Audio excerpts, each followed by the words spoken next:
The ancient world is full of things we were never meant to understand. Massive stone walls sit deep in jungles with no clear explanation for how they were built. Fortresses lie hidden beneath lakes, sealed away long after their builders disappeared. Towns vanish from the historical record without warning, while entire cities emerge that seem to rely on techniques and knowledge we still struggle to explain. In many cases, what survives is not a clear narrative, but scattered evidence, structures, objects, and sites that raise more questions than answers. Tonight, we're exploring some of those unresolved pieces of the past, where archaeology, history, and uncertainty intersect. So whether you're working in the background, winding down after a long day, or just looking for something calm to keep you company, we're glad you're here. You don't need to catch every detail. Just let the facts and stories flow, however they find you. As always with our videos, the visuals are simply here for a bit of context. You don't need to watch to enjoy the journey. So grab a snack, get comfortable, and settle in. Let the noise of the outside world fade for a while, and let's begin. At the edge of the Bolivian Altiplano, rising more than 6,500 meters above sea level, Mount Sajama dominates the landscape. It is the country's highest peak, a snow-capped volcano surrounded by windswept plains and thin air where few people live today. But high on the slopes of Sajama, archaeologists and climbers have stumbled upon one of the most remarkable discoveries in the Andes: naturally preserved mummies, placed in small stone tombs and left for centuries in some of the harshest conditions on Earth. The Sajama mummies first came to international attention in 1939 when two Austrian mountaineers, climbing in the area, spotted unusual stone structures high above the plains. These small towers, known locally as chulpas, had openings facing east and contained human remains wrapped in textiles. What astonished the climbers was the preservation. Despite being exposed to thin air and freezing temperatures, the bodies were intact, with skin, hair, and clothing remarkably well preserved. Word of the discovery spread, and soon archaeologists began investigating. Chulpas are not unique to Sajama. Across the Andes, particularly in Peru and Bolivia, these above-ground tombs were built by pre-Inca cultures to house the remains of elites. They were often constructed of stone or adobe, with openings that allowed sunlight to enter. But the Sajama chulpas stand out for their altitude.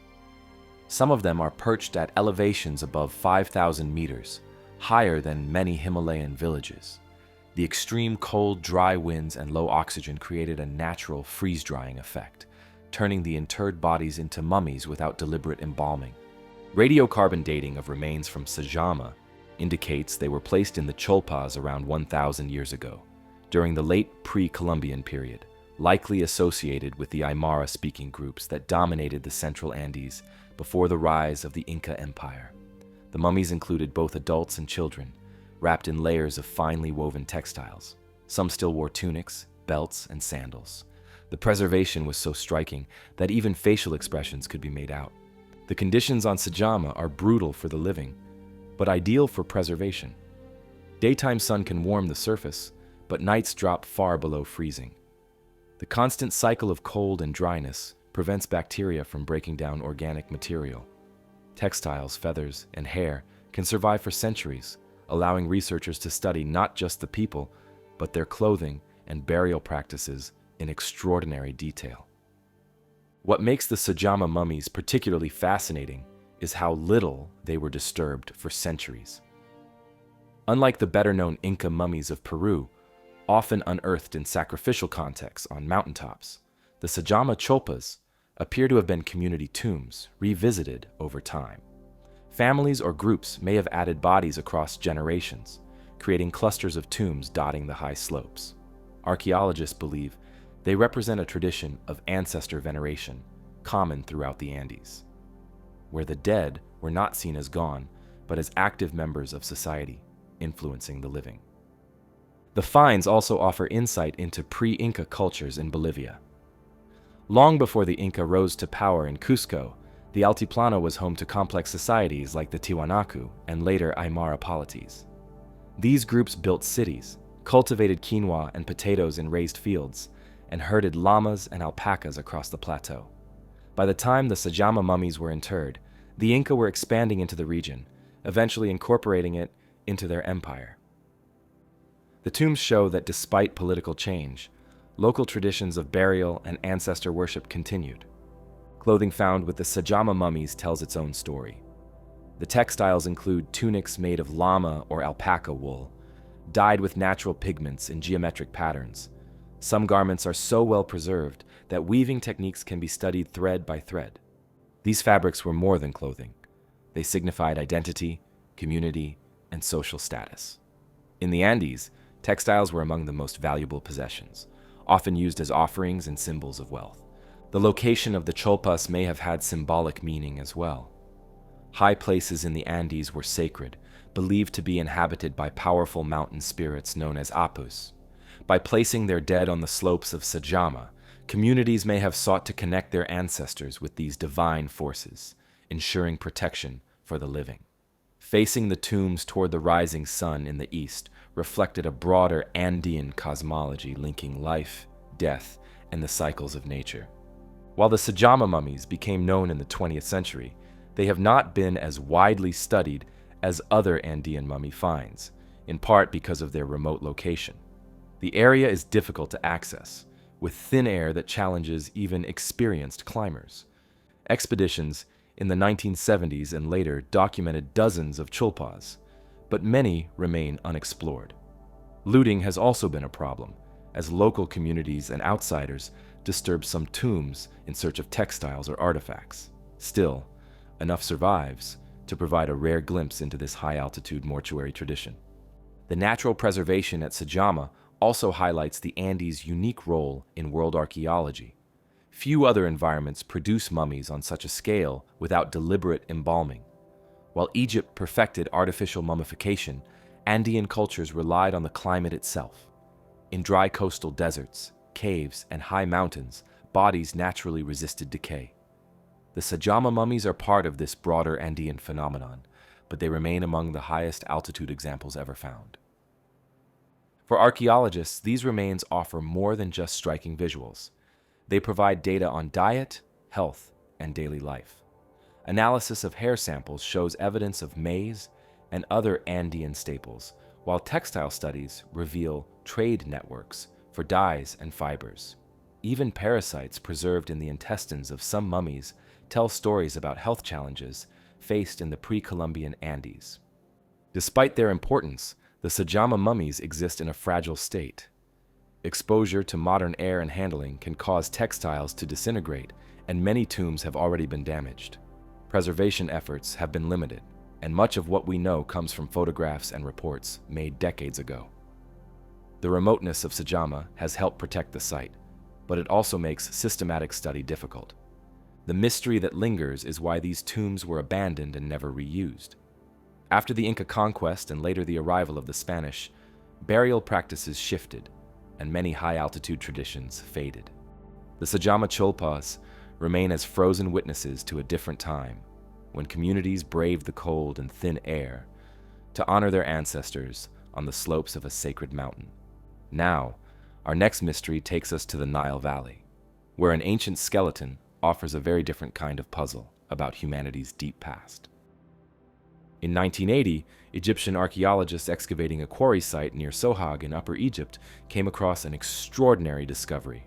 Buried beneath layers of sediment was a nearly complete human skeleton, accompanied by a collection of stone tools and the remains of a simple grave.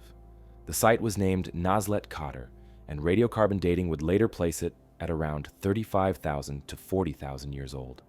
What made it so remarkable was that this skeleton, known as Nazlet Khater II, was one of the oldest modern human burials ever found in Africa, yet it didn't look entirely modern.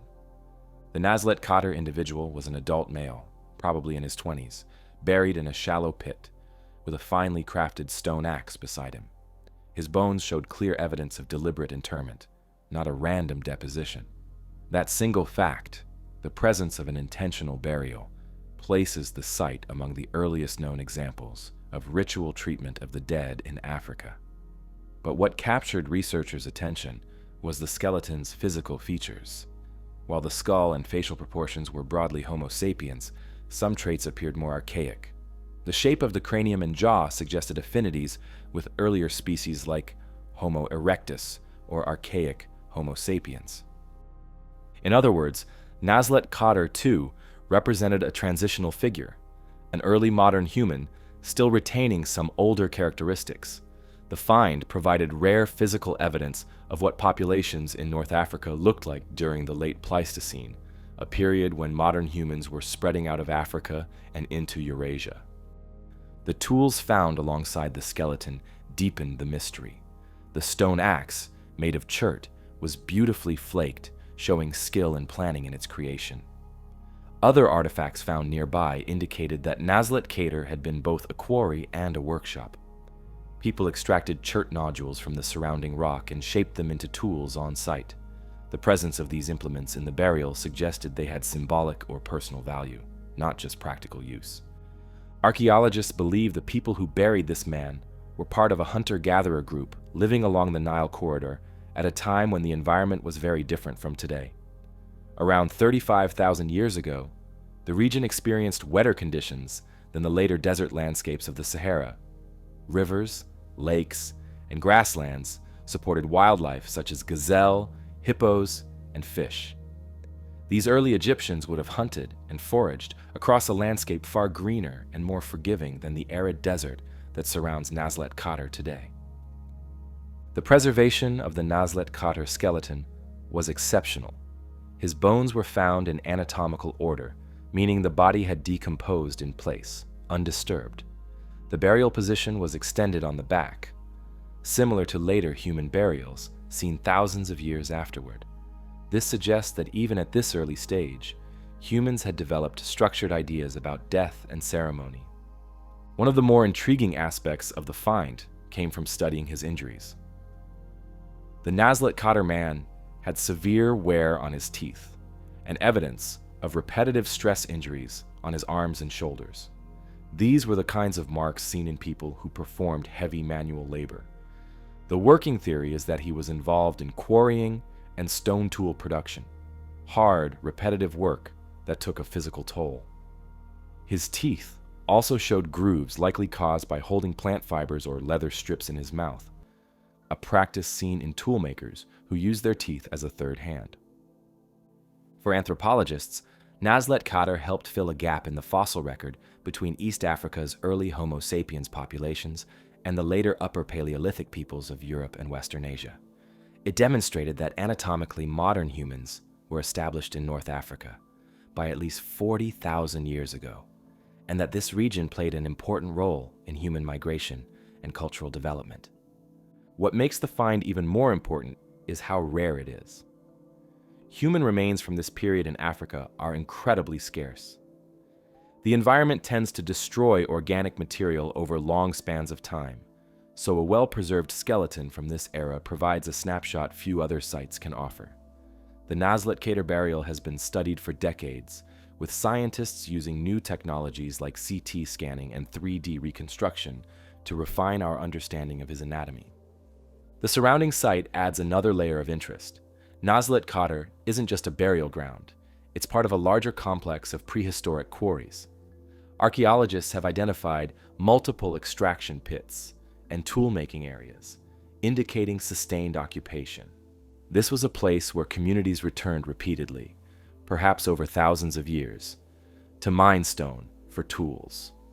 The discovery ties Egypt's deep prehistory directly to its later development as a cradle of civilization.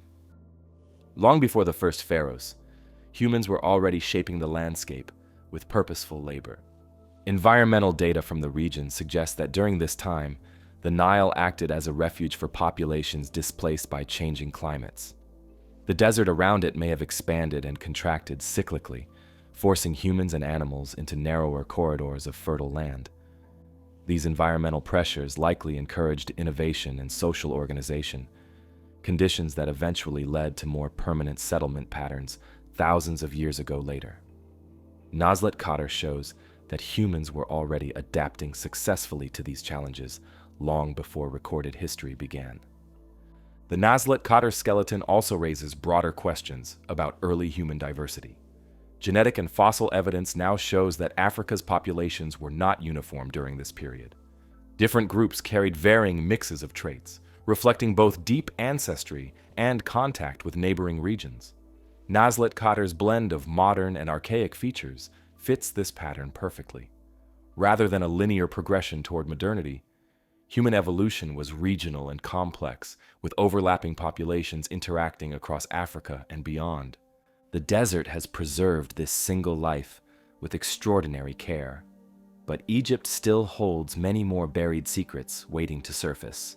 The next of those takes us back into the shadows of early civilization, where a fire in a sacred temple would change the course of one of history's greatest cities. Across the deserts of modern Jordan, Saudi Arabia, and southern Syria, traces of a civilization once controlled the trade routes of the ancient world. Their capital, Petra, is world famous, carved into red sandstone cliffs and filled with monumental tombs and temples. But Petra was only one piece of the Nabataean world. Scattered across the Arabian deserts were dozens of towns, forts, and caravan stations that supported the trade empire of the Nabataeans. Many of these settlements have since vanished, their remains half buried in sand or lost to erosion. Together, they tell the story of a culture that mastered some of the harshest landscapes on Earth, and then disappeared almost entirely. The Nabataeans rose to prominence around the 4th century BC, beginning as nomadic traders who moved goods along caravan routes that linked southern Arabia with the Mediterranean world. They dealt in frankincense and myrrh from Yemen, spices from India, and silk from the East. Luxury items that fetched enormous profits in the markets of Greece and Rome. To protect and tax this trade, the Nabataeans built an elaborate network of towns and way stations stretching from the Arabian Peninsula northward to the Levant. Their settlements functioned as both rest stops and administrative centers, providing water, storage, and security for caravans crossing hundreds of kilometers of desert. Petra was their masterpiece, but sites like Hegra, modern-day Mada and Saleh in Saudi Arabia, Avdat and Shivta in the Negev desert, and smaller forts at places such as Udru, Basra, and Sela formed the backbone of their system. Archaeology has shown that these towns were linked by engineered water systems, cisterns, reservoirs, and channels cut into the rock that captured rainfall and flash floods. In an environment where water was more valuable than gold, this engineering was essential. The Nabataeans were experts at blending into their landscape. They built with local stone, often carving directly into cliffsides. At Hegra, monumental tombs, similar to those in Petra, rise from isolated rock outcrops, their facades decorated with stepped crowns and inscriptions in the Nabataean script. In the Negev towns, houses and churches built centuries later by the Byzantines sit atop earlier Nabataean foundations. It is these quieter settlements, rather than Petra, that reveal how extensive and sophisticated the Nabataean trade network really was. Archaeological surveys over the past century have mapped dozens of these towns, yet many remain only partially excavated. Satellite imagery has helped identify caravan roads stretching across the desert, dotted with what appear to be small fortresses or watchtowers. These would have guarded wells and provided safe rest points. The scale of this infrastructure suggests careful planning and strong central control, surprising for a people who began as nomads. By the 1st century BC, the Nabataean kingdom was powerful enough to rival Rome's eastern provinces. Their control of trade routes brought immense wealth, which they used to fund monumental building projects. Greek and Roman writers described their capital as both opulent and mysterious, a city hidden in the mountains and reachable only through narrow gorges. Yet, for all their contact with the Greco-Roman world, the Nabataeans retained their distinct identity. Their inscriptions were written in a script derived from Aramaic, and their art mixed local, Hellenistic, and Mesopotamian motifs. The disappearance of many Nabataean towns is tied to the kingdom's eventual decline. In AD 106, the Roman Emperor Trajan annexed the Nabataean realm, turning it into the province of Arabia Petraea. At first, Roman rule maintained the caravan routes, but over time, trade patterns shifted. Maritime trade through the Red Sea became faster and safer than crossing the desert by camel. As commerce moved to sea, many of the overland routes fell quiet. Settlements dependent on caravans gradually emptied. Climate change also played a role. Studies of pollen and sediment show that rainfall in the region decreased after the 2nd century AD, reducing agricultural output. The intricate water systems that had sustained the Nabataeans became harder to maintain without the manpower or resources of a thriving state.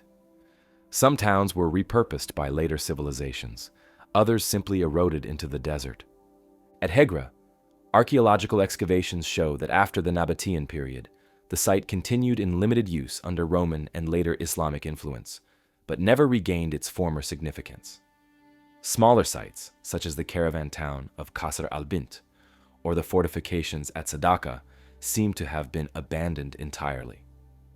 The silence that followed was long enough that by the Middle Ages, Arab geographers barely mentioned them, and travelers passed through the ruins without knowing who had built them. Modern archaeology has slowly pieced together the story of these vanished towns. Excavations in the Negev at Avdat Shivta and Mamshit revealed that the Nabataeans had developed a surprisingly advanced agricultural system. They used terraced fields and runoff channels to trap water and grow vines, olives, and grains in one of the driest parts of the Middle East. When these settlements declined, their fields were left to the sand. The rediscovery of these systems in the 20th century completely changed how scholars viewed the Nabataeans, not as wandering traders, but as skilled engineers and farmers who built permanent urban centers. The script of the Nabataeans also holds clues to their legacy. It evolved over centuries and eventually became the foundation for Arabic writing. Even as their political power disappeared, elements of their culture lived on in language and art. Pottery styles and architectural motifs found in later Islamic architecture echo Nabataean forms, suggesting a continuity that outlasted their cities. Petra remains the crown jewel, but its survival overshadows the dozens of other settlements that supported it. Many of these sites are still poorly documented. In Saudi Arabia, large portions of the Nabataean network remain buried or eroded, only visible as faint outlines on satellite images. Archaeologists using LiDAR and drone mapping have begun to trace forgotten roads that may connect these dots, offering new insights into how the kingdom functioned as a whole. What makes the vanished caravan towns so compelling is the speed of their disappearance. Within a few generations of Roman annexation, an entire economic system collapsed. Cities that had thrived for centuries went silent. The desert reclaimed them with astonishing efficiency, erasing walls, roads, and even inscriptions. It's a reminder of how quickly prosperity can fade when the conditions that support it shift. With the Nabataean story fading into the sand, the next mystery moves to the ancient world's beating heart, Alexandria, where an unexplained fire consumed one of history's great sister temples and left behind traces of something far stranger than myth. At the edge of the desert, near the ancient Egyptian capital of Memphis, lies a complex that once rivaled the most famous temple of Alexandria.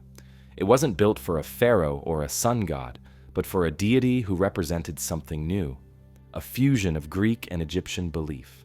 His name was Serapis, a god of healing, wisdom, and resurrection, created to bridge two worlds. The temple built for him at Saqqara became known as the Serapeum, and for more than 1,000 years it stood as one of Egypt's most important cult centers. Then, at some point in late antiquity, it was consumed by fire. The cause remains one of Egypt's most overlooked mysteries. The Serapeum of Saqqara began long before the Greeks arrived. In the 13th century BC, during the reign of Pharaoh Ramesses II, it was built as the burial place of the Apis bulls, animals considered the living embodiment of the god Ptah. When an Apis bull died, it was mummified, placed in a massive granite sarcophagus, and entombed in long underground galleries. The scale of these tombs is astonishing even today. Vast corridors cut through bedrock, with chambers large enough to hold sarcophagi weighing more than 60 tons each. Centuries later, when Egypt came under Greek control, after the conquest of Alexander the Great, the worship of the Apis bull merged with Hellenistic ideas about the afterlife. The Greeks reinterpreted the bull as a manifestation of a new god, Serapis, a deity who embodied both Greek and Egyptian traditions. In Alexandria, a grand temple to Serapis became one of the city's great landmarks, famed for its library and philosophical schools. The Serapeum at Saqqara, though smaller and older, remained its spiritual twin. The temple at Saqqara functioned as both a sanctuary and a continuation of ancient ritual. Pilgrims came to offer prayers and leave votive offerings. Greek inscriptions began to appear beside hieroglyphs. The complex grew over time, with new shrines and chapels built above the ancient burial galleries. It was, in many ways, a living museum of Egyptian religion, where thousands of years of belief coexisted under a single god's name. Then, sometime during the late Roman period, disaster struck. Excavations in the 19th and 20th centuries uncovered thick layers of ash and charcoal across parts of the complex, along with fallen roofing beams and melted bronze artifacts. Walls were scorched, statues cracked from intense heat, and wooden coffins reduced to carbonized remains. Archaeologists could see immediately that a fire had torn through the sanctuary above the Apis tombs, but when it happened, and why, remains unclear. The most common theory ties the fire to the violent religious upheavals of the 4th century AD. By this time, Christianity had become the dominant faith of the Roman Empire, and pagan temples were increasingly targeted. In AD 391, the Serapeum at Alexandria was famously destroyed during riots between Christians and pagans, an event that marked the symbolic end of classical religion in Egypt. It's possible that Saqqara's Serapeum met a similar fate, attacked by zealots or imperial forces, seeking to extinguish the last strongholds of the old gods. Yet the evidence from Saqqara complicates that story. The layers of burning predate the final Christian destruction in Alexandria by several decades. Pottery and coins found in the debris point to a date closer to the mid-3rd century AD, a period when Egypt was rocked by internal strife, economic collapse, and repeated invasions. Some scholars suggest that the fire may have been accidental, caused by oil lamps or incense burners used in rituals. Others believe it could have been set during one of the many civil wars that tore through Egypt, as rival Roman emperors fought for power. Whatever sparked the flames, the results were devastating. The upper temple was destroyed, and the cult activity that had persisted for centuries abruptly stopped. The underground galleries of the Apis bulls were sealed off, their entrances buried under rubble. Priests may have made a final attempt to preserve what they could. Mariette's excavations uncovered caches of small bronze statues, lamps, and inscribed plaques hastily placed in corners, perhaps saved from the burning sanctuary above. In the centuries that followed, the site fell silent. Sand slowly covered the remains, preserving the blackened stones. The Serapeum was eventually forgotten until its rediscovery in 1850 by the French archaeologist Auguste Mariette, who had been studying ancient Egyptian texts that mentioned the Apis burials. Guided by those references, he uncovered an entrance shaft and descended into the darkness, revealing the famous galleries with their enormous granite sarcophagi still in place. But when he excavated the upper levels, he found only evidence of destruction: collapsed ceilings, ash, and burnt offerings frozen in time. Mariette's discovery astonished the world. The Apis tombs demonstrated that Egyptian craftsmanship and engineering extended far beyond the pyramids. The soot-covered ruins above raised a different question. Had this been a random fire or a deliberate act of religious erasure? The lack of inscriptions after the 3rd century suggests that the cult never recovered. If the temple had been rebuilt, it was on a much smaller scale, and by the time Christianity spread through Egypt, the site was already ancient history. As the ashes of Saqqara's Serapeum cooled, Egypt's ancient faiths receded into memory, replaced by new gods and new empires. But a world away, deep in the jungles of Central America, another sacred city faced its own slow abandonment, one that would bury not just a temple, but an entire civilization. In northern Guatemala, near the western shores of Lake Petnitza, lies a site called Nixtun-Ch'ich. Today, It's little more than low stone mounds scattered across farmland, but beneath that quiet landscape sits the remains of one of the most unusual Maya cities ever discovered. Archaeologists studying it describe Nixtun-Ch'ich as a city that broke the mold of Maya urban planning, a place that looked less like Tikal or Palenque and more like a planned grid, as if designed by engineers centuries ahead of their time. Yet despite its ambition, the city was eventually deserted, its streets swallowed by the jungle, leaving behind one of the earliest and strangest examples of Maya collapse. Nixtun-Ch'ich first gained attention in the early 2000s when researchers began mapping the area using GPS and aerial photography. What they found was astonishing. The city stretched over a kilometer in length, with its main avenue running perfectly straight along an east-west axis. Temples, plazas, and causeways were laid out in geometric precision, something almost unheard of in Maya architecture.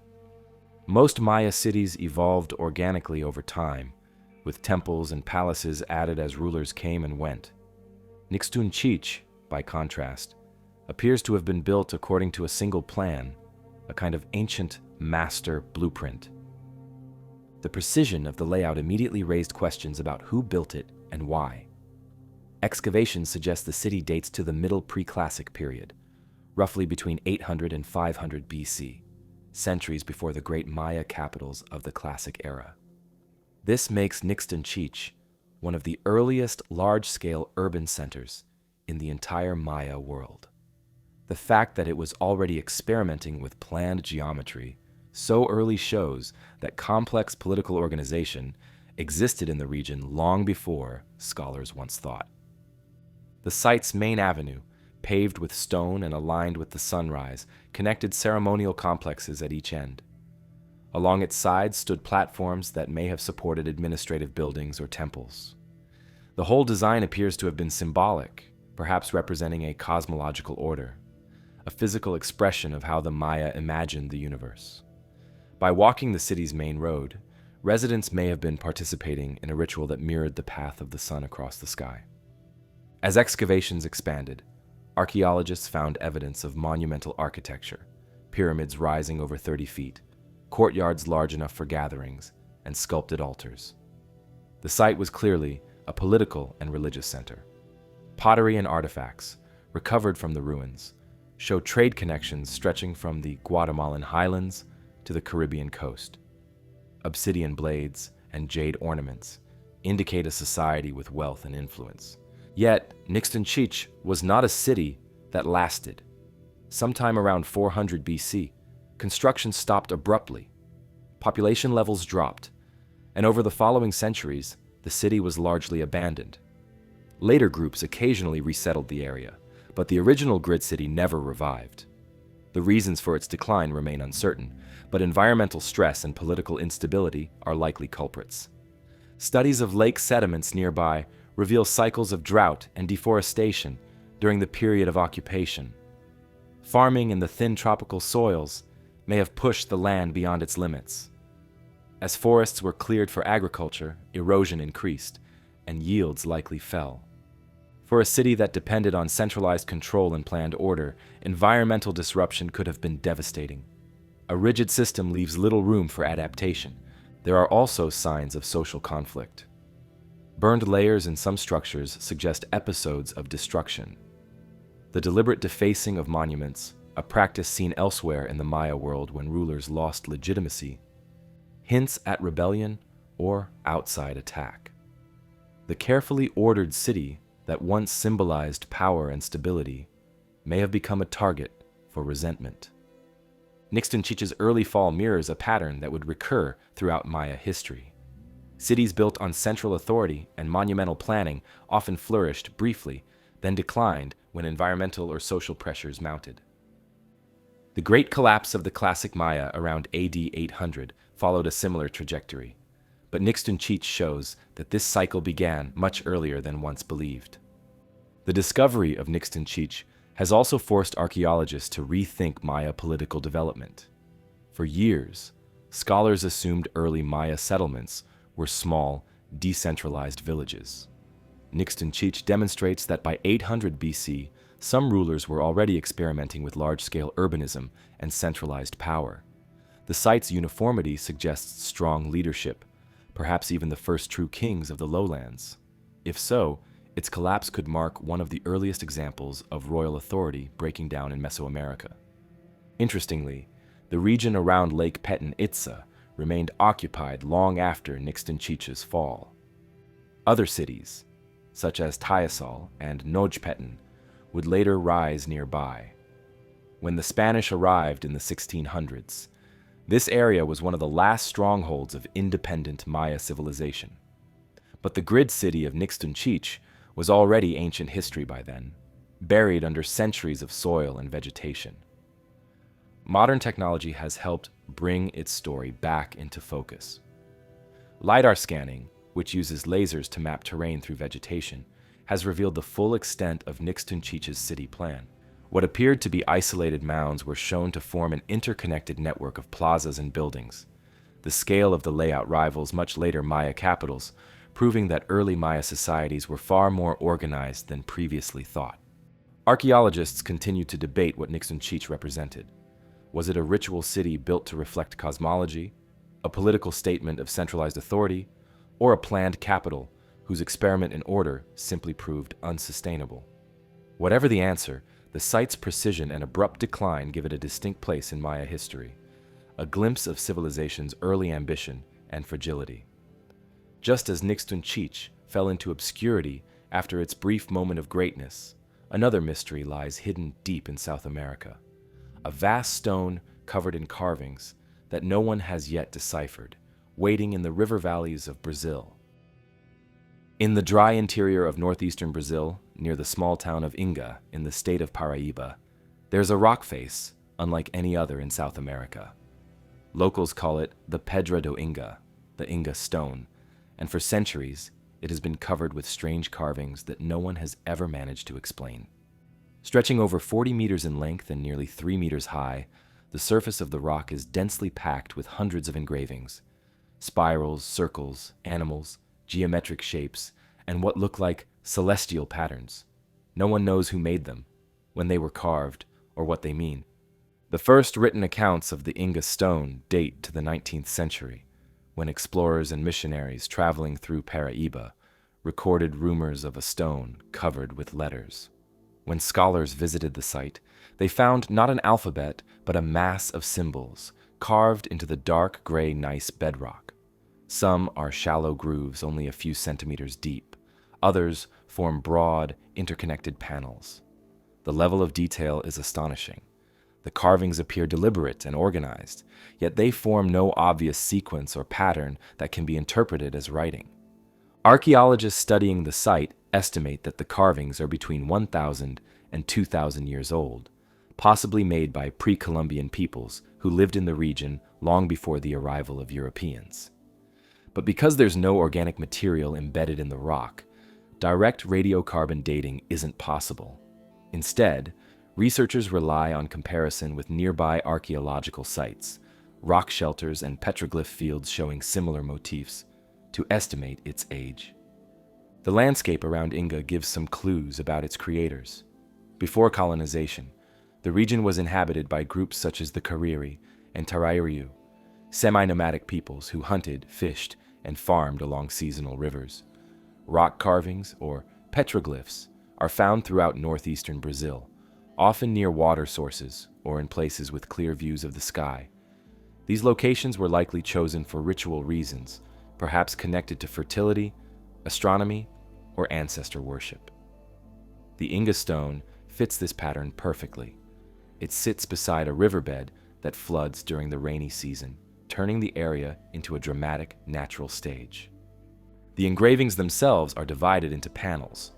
The largest is known as the Wall of Inga, which alone contains more than 400 separate figures. Among them are fish, snakes, birds, human-like forms, and an array of abstract shapes. Some carvings resemble constellations visible in the southern sky, such as Orion and the Pleiades, leading some researchers to suggest that the rock served as a kind of astronomical calendar. Others see agricultural symbolism, depictions of rain, water cycles, or fertility. One of the most discussed features is a long horizontal groove that runs almost the entire length of the rock. It's flanked by circular depressions and cross-like figures. Some early researchers believed it represented a river, while others proposed it could be an alignment tool used for tracking the sun's position at certain times of year. However, without written records or living traditions linked to the site, any interpretation remains speculative. Over time, the mystery of the Inga Stone has inspired a wide range of theories. Some fringe writers have claimed that the carvings are evidence of lost civilizations or even extraterrestrial contact, pointing to their supposed resemblance to ancient scripts from other parts of the world. These ideas make for colorful reading, but have no archaeological support. The mainstream consensus remains that the carvings were made by indigenous groups using stone tools, part of a long-standing South American rock art tradition. Brazil contains thousands of similar sites, though few on the same scale. In the Serra da Capivara National Park, for example, cave walls are decorated with paintings dating back more than 10,000 years. Along the Amazon and San Francisco rivers, petroglyphs with geometric designs have been found carved into rock outcrops. The Inga Stone, however, stands out for its complexity and density, a single surface covered with overlapping figures that must have taken years to complete. Close examination shows that the engravings were made by pecking and polishing the hard gneiss surface. Some lines are smooth and deliberate, suggesting careful planning, while others appear added later. This layering implies that the rock may have been carved over multiple generations, with each group adding its own contributions. If so, the Inga Stone could represent centuries of ritual activity condensed into one monumental canvas. In the 1940s, Brazilian researchers conducted one of the first systematic studies of the site. They made casts and photographs of the carvings, documenting their layout. Later surveys used modern techniques like 3D scanning to capture even the faintest markings. These studies confirmed that many of the figures align roughly east to west, possibly referencing celestial movement. Yet, despite advances in mapping, the meaning of the symbols remains unknown. Standing before the Inga Stone, the effect is overwhelming. The carvings seem to flow like a river across the rock, merging recognizable shapes with pure abstraction. It's easy to see why early travelers thought they were looking at writing. There's a rhythm and structure to the engravings that feels intentional, as if recording information in a visual language no one can now read. If the carvings do record knowledge, whether of astronomy, ritual, or myth, that knowledge has been lost with the people who created it. The absence of continuity between ancient and modern cultures in the region leaves the Inga Stone suspended between archaeology and art. To scientists, it's a vital record of pre-Columbian symbolic expression. To others, it remains a mystery carved into the earth itself. Researchers continue to study the site using non-invasive methods. Digital modeling has revealed subtle depth differences that may indicate different carving phases. Chemical analysis of the rock surface could eventually narrow down its age more precisely. But until then, the Inga Stone keeps its secrets. The next mystery shifts to a very different kind of monument, not one carved on the surface of the earth, but one built beneath it, where an entire fortress now lies hidden beneath the waters of a Turkish lake.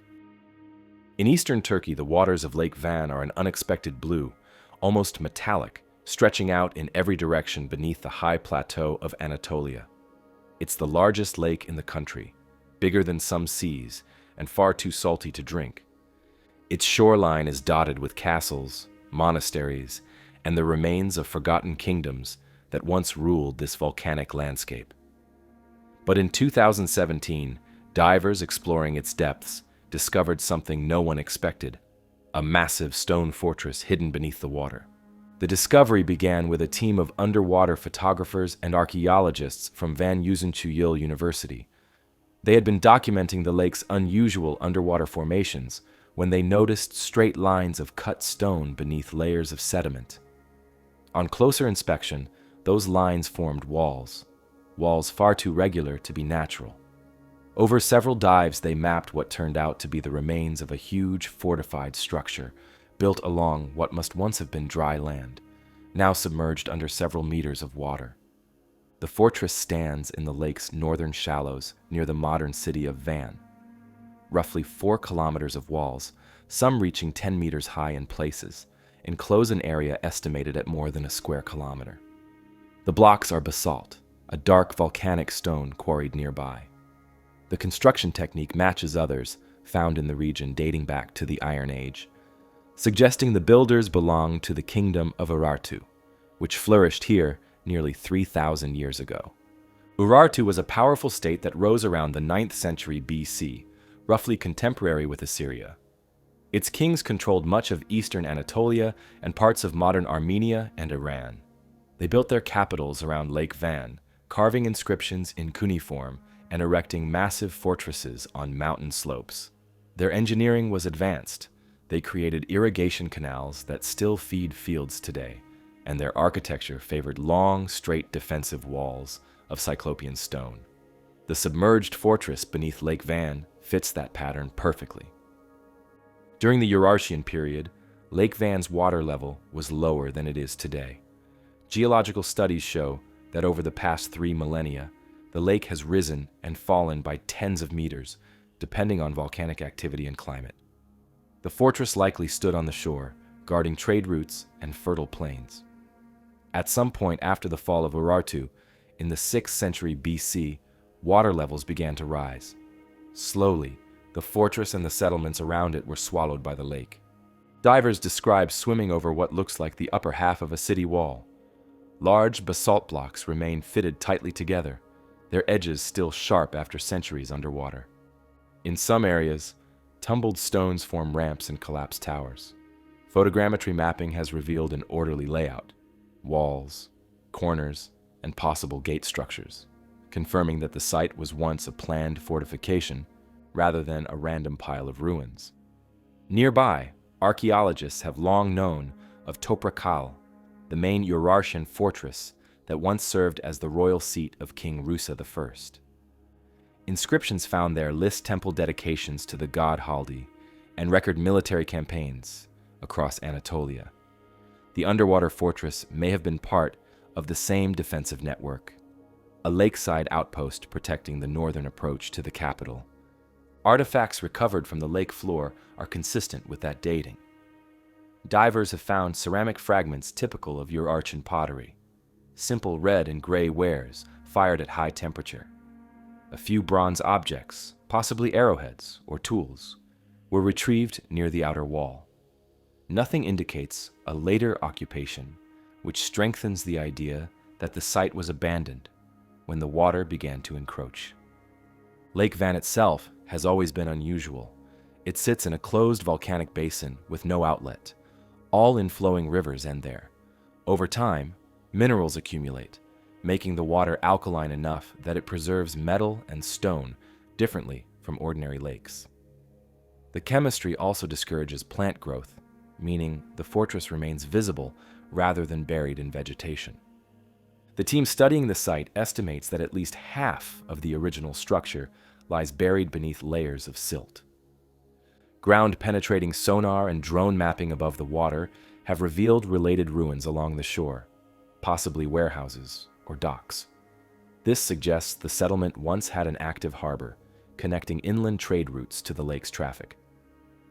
Boats carrying obsidian, copper, and grain may have docked here long before the Persians or Romans set foot in the region. The mystery that follows is what caused Urartu itself to collapse. Historical records are scarce, but by the 6th century BC, the Assyrians and later the Medes had invaded. Many of the fortresses around Van were burned and never rebuilt. The population dispersed, and the kingdom faded from history, remembered only in fragments of Assyrian chronicles. Over time, rising lake levels covered what remained of its frontier towns. The submerged fortress became just another geological feature, until divers rediscovered it nearly 3,000 years later. Lake Van has a reputation for revealing its past in pieces. Other underwater finds include Neolithic obsidian tools, Bronze Age ceramics, and even sections of ancient roads, visible at low water. Local legends speak of entire cities hidden beneath the waves. Stories now lent credibility by the discovery of real ruins. Ongoing research continues to piece together details. Sediment analysis around the fortress shows alternating layers of lake deposits and volcanic ash from nearby Mount Nemrut. This suggests that tectonic or volcanic activity may have triggered sudden rises in the lake level, drowning the fortress faster than gradual climate change alone could explain. If true, the event might have forced local populations to migrate, contributing to Urartu's final decline. The discovery of the Lake Van Fortress adds a new chapter to the history of Urartu. For centuries, scholars believed all of its major cities had been found, their remains perched high on hills or buried under later towns. The existence of an entire stronghold beneath the lake changes that picture, showing that the Urartians built not only on mountains, but also on the shores of the vast inland sea that sustained them. While the depths of Lake Van conceal a kingdom drowned by time, the next mystery lies much farther north, where windswept cliffs in the Scottish Islands hold another story written in stone, one involving tombs carved for the dead rather than fortresses built for the living. Across the Orkney Islands off northern Scotland, the land itself is a monument to prehistory. Grass-covered mounds, standing stones, and chambered tombs dot the windswept moors, many older than the pyramids and Stonehenge. These islands hold evidence of a civilization that flourished 5,000 years ago, long before written records, leaving behind stone architecture so advanced that even now it challenges explanations. Among these remains are the tombs of Orkney, Neolithic structures that reveal an early people with an astonishing command of engineering, astronomy, and ritual. One of the most remarkable examples is the Great Tomb of Mesho, constructed around 2700 BC. On the surface, it appears as an unassuming grassy mound, but beneath it lies an architectural masterpiece, a long stone passageway leading to a central chamber built with massive blocks of sandstone fitted so precisely that even after millennia, the joints remain tight. The design is deliberate and symmetrical, every slab placed with care. When the sun sets on the winter solstice, its rays travel directly through the entrance passage to illuminate the chamber's back wall. This alignment is not coincidence. It shows that Orkney's Neolithic builders tracked the sun's path with remarkable accuracy. Mesho is part of a larger ceremonial landscape.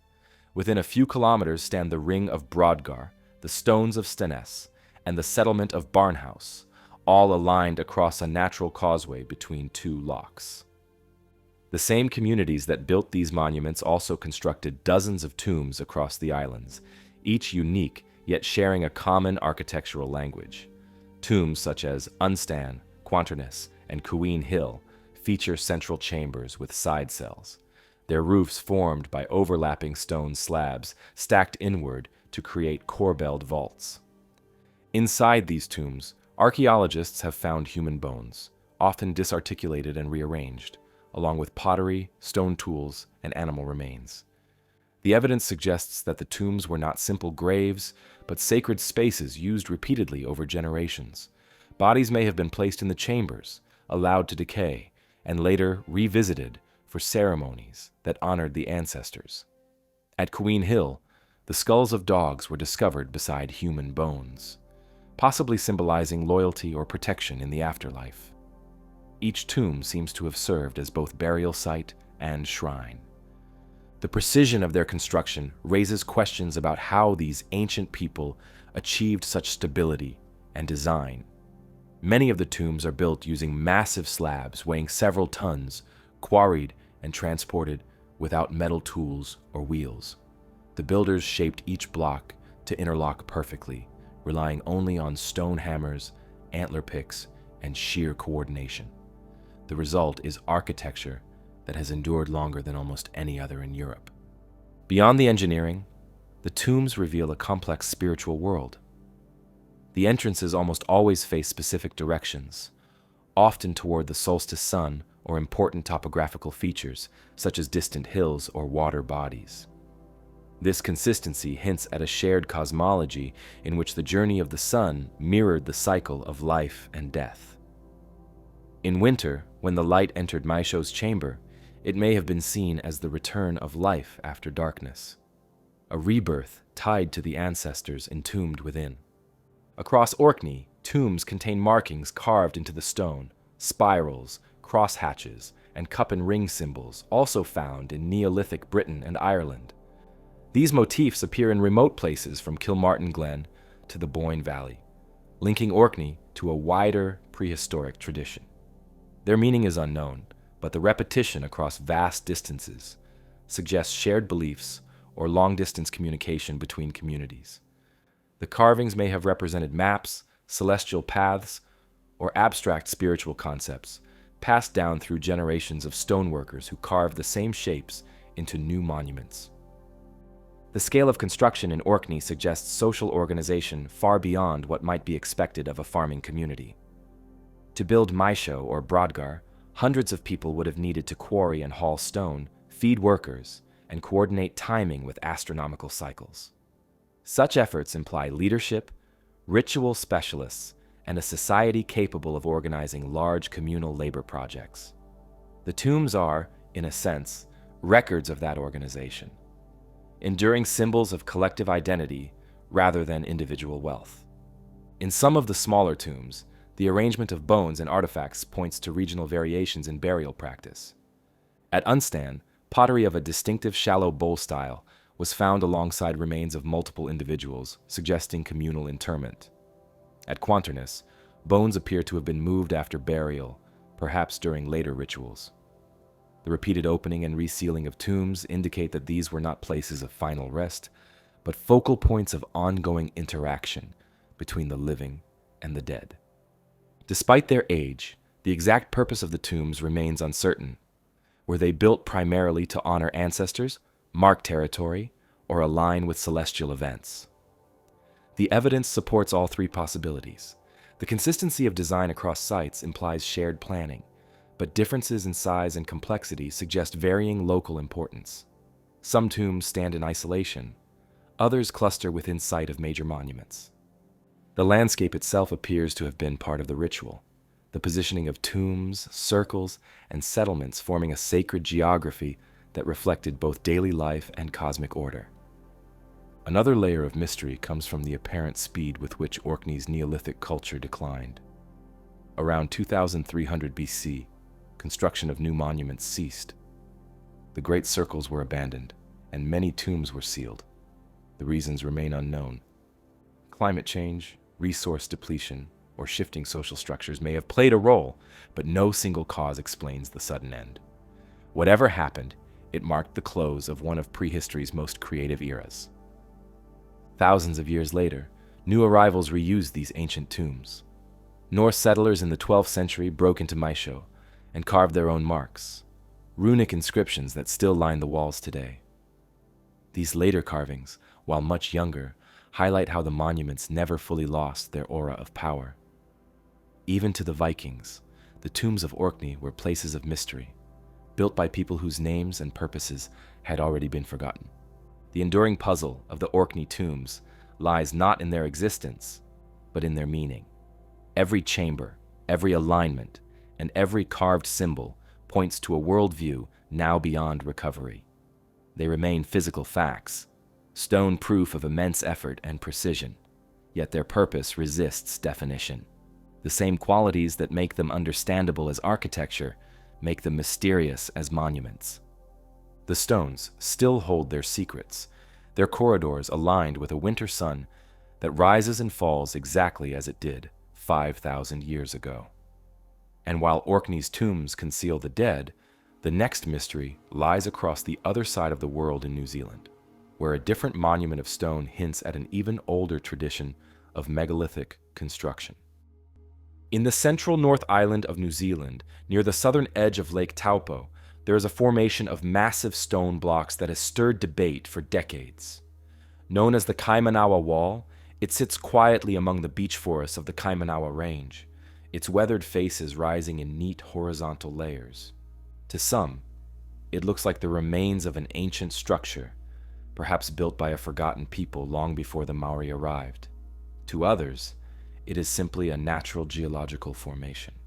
The question remains unresolved, and for more than half a century, it has remained one of New Zealand's most persistent archaeological mysteries.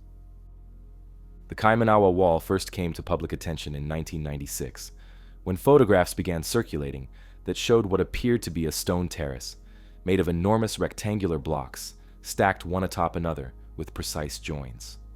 The blocks looked regular and evenly spaced, as though carefully cut and fitted. The structure measured several meters across and stood roughly 2.5 meters high before vanishing beneath the soil and vegetation. Local stories and rumors quickly followed, suggesting that this was evidence of a pre-Maori civilization, perhaps even connected to the lost continent of Lemuria or ancient South America. Geologists and archaeologists were drawn to the site to investigate. What they found was less straightforward than either side expected. The formation is composed of ignimbrite, a type of volcanic rock created by pyroclastic flows, clouds of superheated ash and debris that solidify after settling.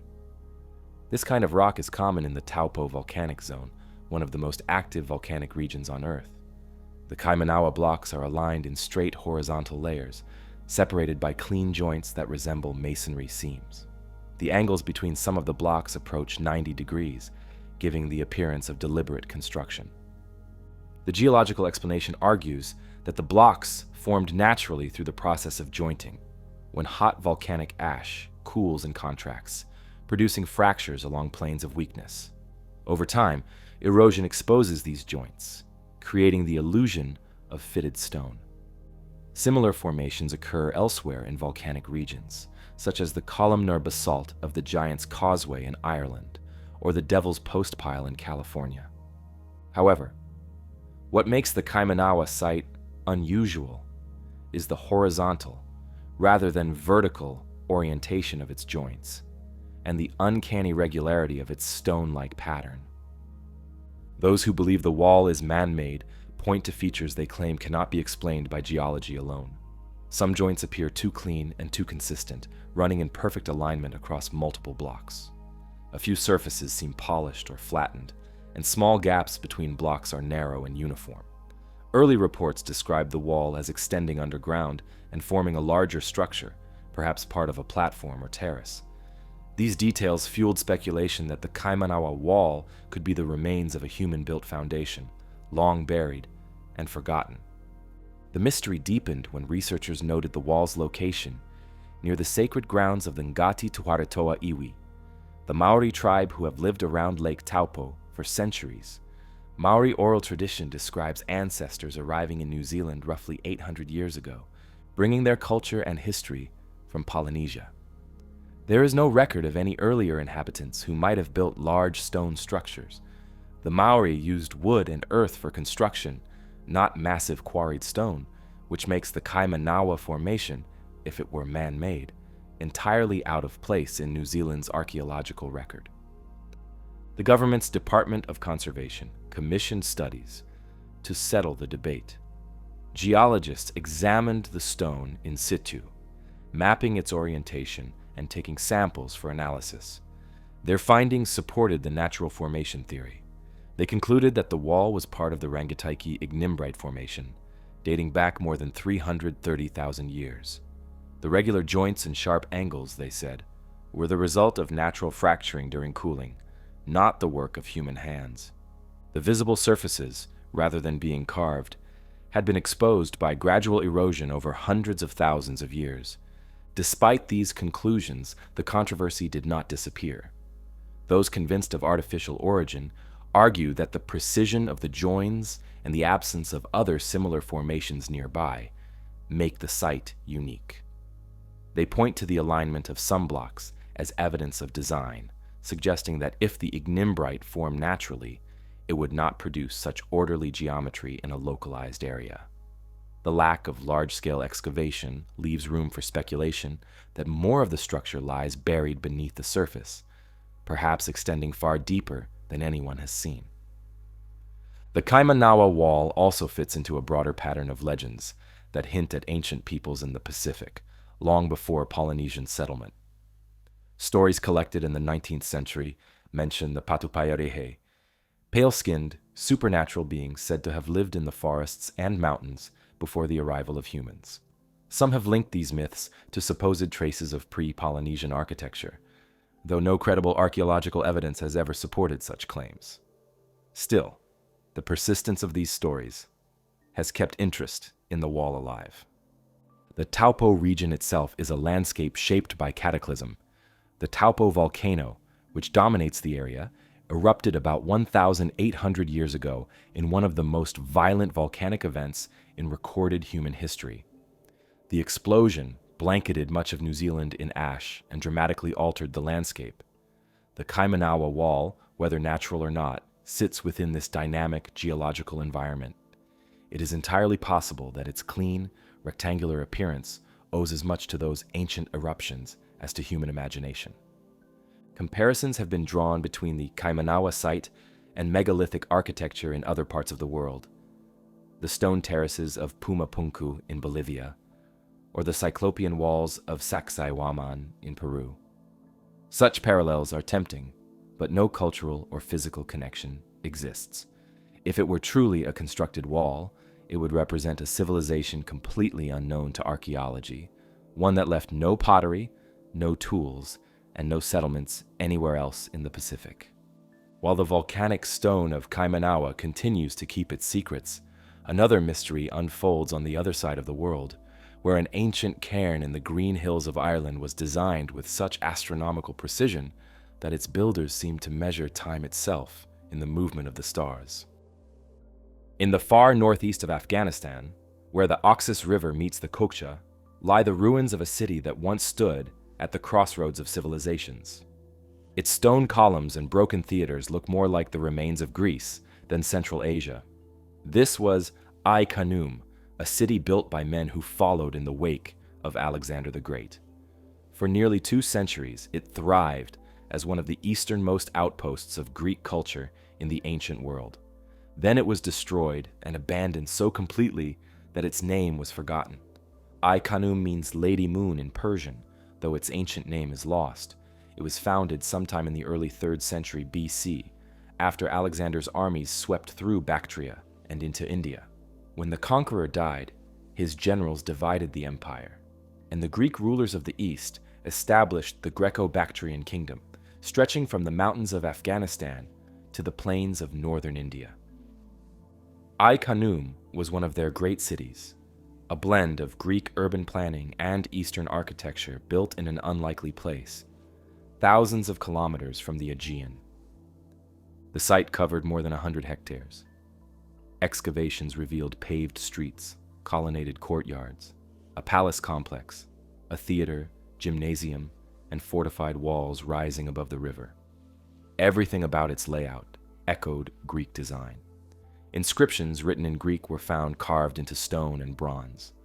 One of the most striking bore maxims from the Temple of Delphi, including the phrase, "Know thyself." That such an inscription was found here, in what was once the edge of the known world, shows how far Greek language and philosophy had traveled. Archaeologists identified the city's gymnasium as one of the largest ever discovered outside Greece, an unmistakable marker of Hellenic life. The palace walls were decorated with Corinthian columns, and bronze coins depicted Greek gods alongside local symbols. At the same time, traces of Persian and Central Asian influence appeared everywhere.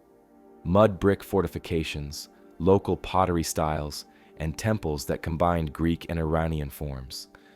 Ai Khanoum was not a colony of Greece transplanted intact, but a hybrid, a city where 2 worlds met and merged. The prosperity of Ai Khanoum rested on its location. The Oxus River Valley formed a vital trade corridor linking India, Persia, and China. Caravans carried goods across it long before the Silk Road became a formal network. Ai Khanoum sat directly on these routes, controlling river crossings and collecting wealth through trade. Its warehouses stored grain, metals, and luxury items such as ivory, gems, and spices. For a time, the city was a beacon of Hellenistic culture in the heart of Asia, connected to both Mediterranean and Eastern markets. Then, around 145 BC, it disappeared. Excavations uncovered a layer of ash, collapsed walls, and signs of intense fire. Skeletons lay in the streets, and arrowheads were embedded in the walls. Whatever struck the city came suddenly and violently. The destruction coincided with the invasion of the Yuezhi, a nomadic people migrating westward from the steppes of China. Historical sources describe how the Yuezhi overran Bactria, shattering the Greco-Bactrian kingdom. Ai Khanoum, positioned directly in their path, likely fell during these upheavals. The attackers razed the city, and its Greek-speaking population either fled or perished. After the destruction, Ai Khanoum was never rebuilt. The new powers that rose in the region, first the Yuezhi, then the Kushans, founded their own centers of trade and worship elsewhere. The site was gradually buried under dust and river sediment, preserved by the isolation of the landscape. For 2,000 years it remained hidden, its memory erased even from local tradition. What makes Ai Khanoum remarkable is how complete a picture it provides of a civilization that blended East and West. The city's architecture reveals the mechanics of cultural fusion.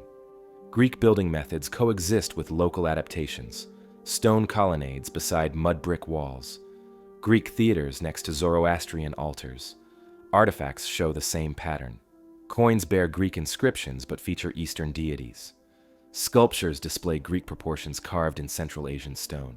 This was not cultural domination but exchange, a dialogue between peoples that produced something entirely new.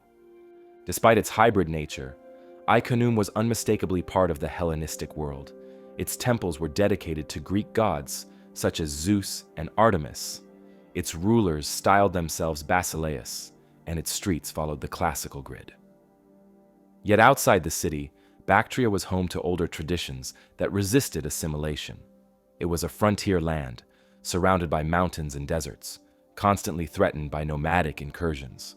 To sustain such a city required both military power and economic control, and by the 2nd century BC, both were weakening.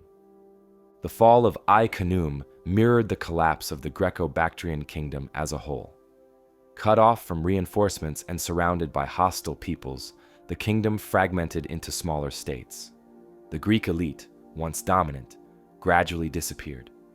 Some fled west into Persia, others south into India, where they helped found the Indo-Greek kingdoms. The rest were absorbed by the cultures around them. Ai Khanoum's destruction marked the final stage of this process, the physical end of Hellenism in Bactria. Archaeologists studying the ruins have pieced together glimpses of daily life before the fall.